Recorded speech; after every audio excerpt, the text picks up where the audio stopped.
Di zaman modern ini banyak orang cenderung untuk bersaing dan mengunggulkan dirinya lebih dari orang lain. Namun Alkitab berkata lain. Jangan kita menonjolkan diri, namun milikilah kesatuan hati sebagai satu tubuh Kristus. Karena kesatuan hatilah yang membuat kita kuat. Bapak Ibu, mari kita bersatu dalam doa. Allah Bapa Surgawi, kami bersyukur untuk anugerah dan pemeliharaan atas hidup kami. Kami bersyukur untuk firman-Mu yang menjadi tuntunan dalam hidup kami. Amin. Kita akan bersama-sama membaca bacaan 1 Korintus 12 ayat 12-27. Begini firman Tuhan. Karena sama seperti tubuh itu satu dan anggota-anggotanya banyak, dan segala anggota itu sekalipun banyak merupakan satu tubuh. Demikian pula Kristus. Sebab dalam satu roh kita semua, baik orang Yahudi maupun orang Yunani, baik budak maupun orang merdeka, telah dibaptis menjadi satu tubuh, dan kita semua diberi minum dari satu roh. Karena tubuh juga tidak terdiri dari satu anggota, tapi atas banyak anggota. Andai kata kaki berkata, karena aku bukan tangan, aku tidak termasuk tubuh. Jadi benarkah ia tidak termasuk tubuh? Dan andai kata telinga berkata, karena aku bukan mata, aku tidak termasuk tubuh. Jadi benarkah ia tidak termasuk tubuh? Andai kata tubuh seluruhnya adalah mata, di manakah pendengaran?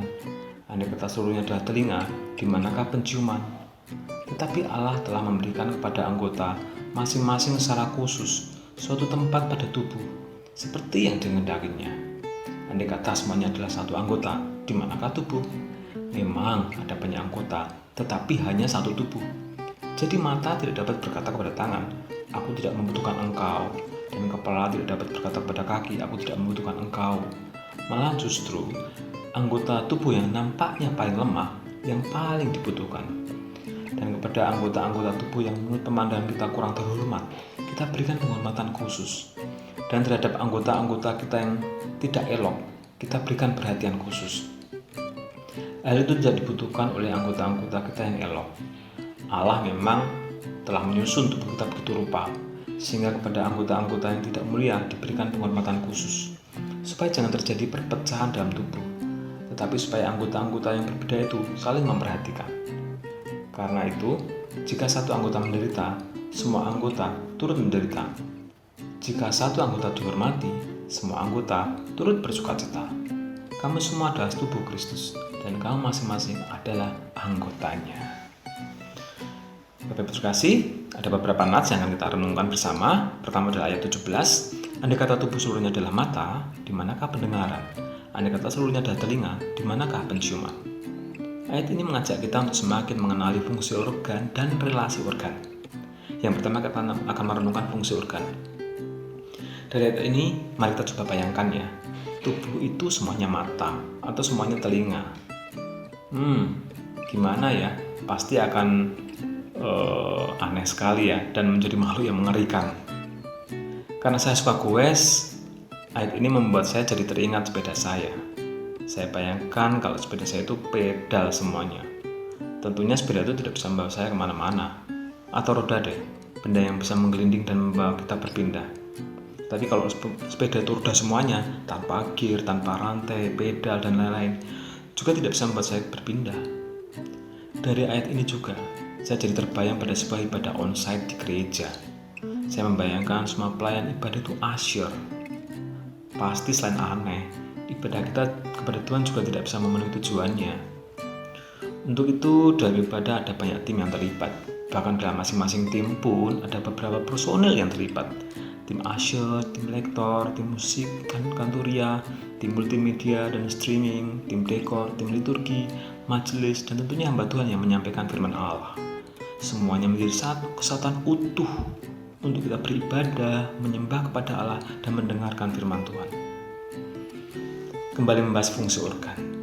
Di antara banyak anggota tubuh, itu pasti ada perbedaan, yaitu perbedaan keadaan, perbedaan bentuk, kegunaan, dan juga perbedaan tempat.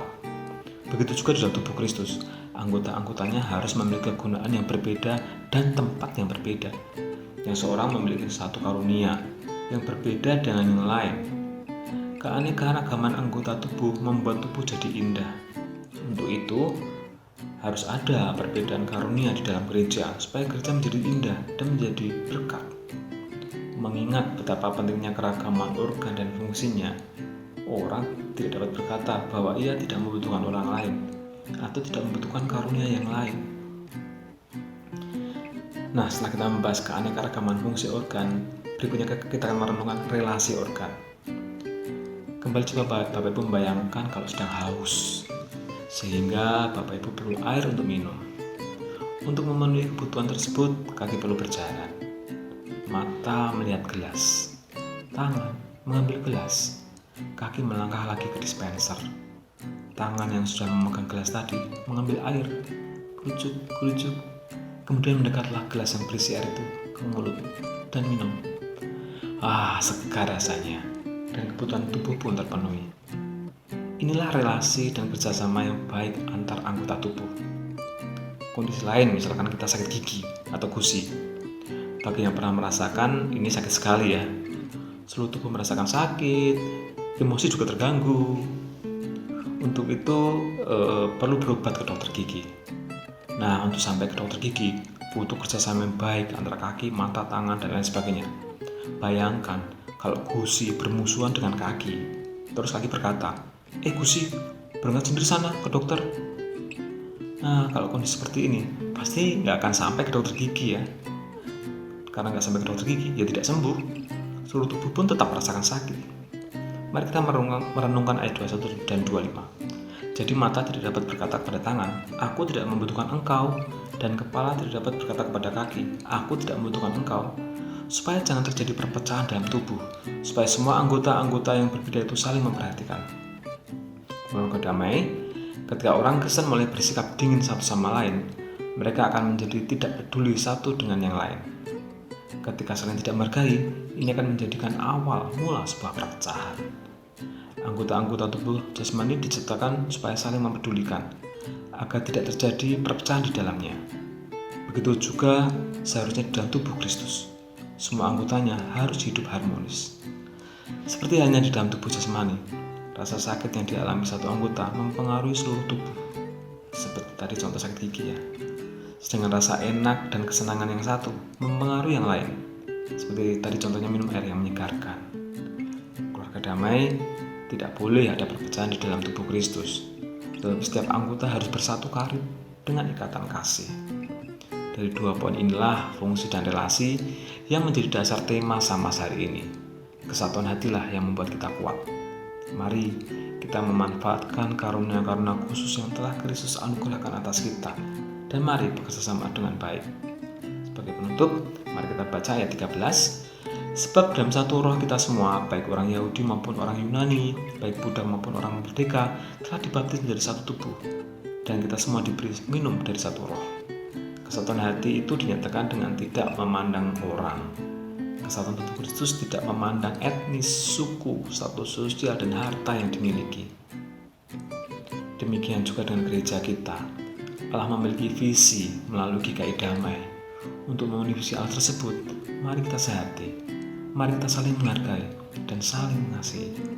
Bagaimana caranya?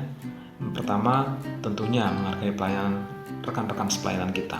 Kedua, mari kita mengucapkan kata-kata yang mengapresiasi, yang meningkatkan nilai dari rekan sepelayanan kita. Ketiga, teruslah kita belajar rendah hati.